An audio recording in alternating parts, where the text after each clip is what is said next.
Hi అండి, welcome to my channel ఆశ్రిత world. Today నేను చూపించబోయే రెసిపీ కోవా కజ్జికాయలు.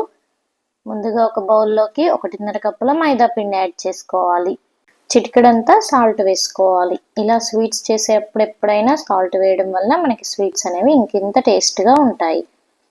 1 టీ స్పూన్ నెయ్యి వేసుకోవాలి. 1/2 టీ స్పూన్ చక్కెర వేసుకొని బాగా మిక్స్ చేసుకోవాలి. నెయ్యి అంతా పిండికి పట్టేట్టు ఒకసారి బాగా మిక్స్ చేసుకోవాలి. కొంచెం కొంచెం వాటర్ యాడ్ చేసుకుంటూ మనం చపాతీ పిండిలాగా మిక్స్ చేసుకోవాలి. ఈ కోవా కజ్జికాయలు జ్యూసీగా చాలా కమ్మగా ఉంటాయి. మధ్యలో తింటున్నప్పుడు కోవా తగులుతూ పైన షుగర్ సిరప్తో చాలా అంటే చాలా టేస్టీగా ఉంటాయి. ఒక్కసారి మీరు కూడా ట్రై చేయండి, చాలా ఇష్టంగా తింటారు. స్వీట్స్ అంటే ఇష్టం లేని వాళ్ళు కూడా చాలా ఇష్టంగా తింటారు, అంత బాగున్నాయి టేస్ట్ అయితే. చూసారా, పిండి అంతా కొంచెం కొంచెం వాటర్ యాడ్ చేసుకుంటూ ఇలా పిండి ముద్దలా ప్రిపేర్ చేసుకోవాలి. పిండి మనకు చేతికి అంటుకోకూడదు అంటే కొంచెం ఆయిల్ వేసుకొని పిసుక్కుంటే చేతికి అస్సలు అంటుకోదు పిండి అనేది. ఇలా ముద్దలా ప్రిపేర్ చేసుకొని పక్కన పెట్టుకోవాలి. షుగర్ సిరప్ ప్రిపేర్ చేసుకుందాం. మనం ఏ కొలతతో తీసుకుంటామో పిండి అనేది అదే కొలతతో చక్కెర పాకం తీసుకోవాలి. 1.5 కప్పుల పిండి తీసుకున్నాం కాబట్టి 1.5 కప్పుల చక్కెర, సేమ్ అదే కొలతతో 1.5 కప్పుల వాటర్ వేసుకోవాలి. ఇలా కోవా కజ్జికాయలకి ఎంత పర్ఫెక్ట్గా మెజర్మెంట్స్ ఉంటాయో అంత టేస్టీగా వస్తాయి. చక్కెర అంతా ఒకసారి వాటర్లో మెల్ట్ అయ్యేట్టు కలుపుకోవాలి. ముందుగా ప్రిపేర్ చేసుకున్న పిండి ముద్ద నుంచి ఇలా చిన్న ముద్దను అనేది తీసుకోవాలి. ఇక్కడ నేను 100 గ్రామ్స్ కోవా యూస్ చేస్తున్నాను. మనం తీసుకున్న పిండి క్వాంటిటీకి 100 గ్రామ్స్ కోవా సరిపోతుంది. చూసారు కదా, పిండి ముద్దని ఇలా చిన్న పూరిలాగా చేసుకోవాలి.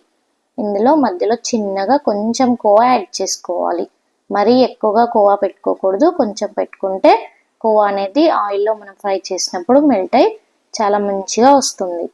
చూసారు కదా, ఈ క్వాంటిటీలో కోవా అనేది యాడ్ చేసుకోవాలి. ఈ కజ్జికాయలు చేసేటప్పుడు మనకి కోవా ఎక్కడ కూడా బయటికి రాకుండా మంచిగా పిండితో ఫిల్ చేసేసేయాలి. చూస్తున్నారు కదా, ఇలా మొత్తం మనం కజ్జికాయ అనేది ప్రిపేర్ చేసుకోవాలి. ఇలా కూడా నార్మల్గా ఫ్రై చేసుకోవచ్చు, లేదంటే ఇలా నేను వీడియోలో చూపిస్తున్నాను కదా ఈ డిజైన్ కూడా చేసుకోవచ్చు. లేదంటే మనకు కర్రీలు చేసుకునేది ఉంటుంది కదా, దాంతో కూడా చేసుకోవచ్చు. చాలా ఈజీగా ఈ డిజైన్ చేసుకోవచ్చు. కొంచెం పిండిని బయట కనుక్కుంటూ లోపలికంటే డిజైన్ అనేది వచ్చేస్తుంది. ఈ స్వీట్స్ని కొన్ని ప్లేసెస్లో స్వీట్ పూరి అంటారు, కొన్ని ప్లేసెస్లో చంద్రకళ అంటారు, కొన్ని ప్లేసెస్లో కోవా కజ్జికాయ అంటారు. ప్రాంతాన్ని బట్టి స్వీట్కి పేరు అనేది మారిపోతుంది.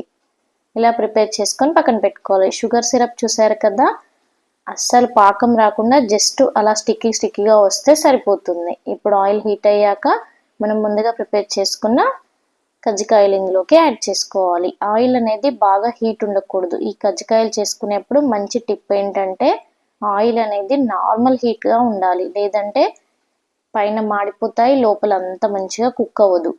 చూసారు కదా, ఆయిల్ నార్మల్ హీట్గా ఉన్నప్పుడు వేయాలి.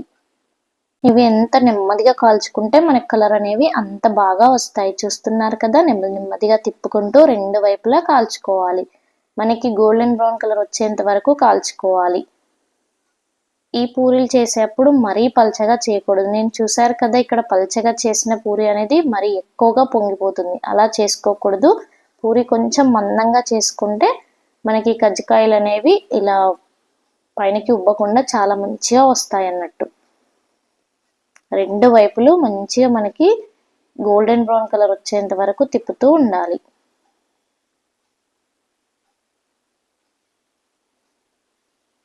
పిల్లలైనా పెద్దవాళ్ళైనా ఎవరైనా చాలా ఇష్టంగా తింటారు.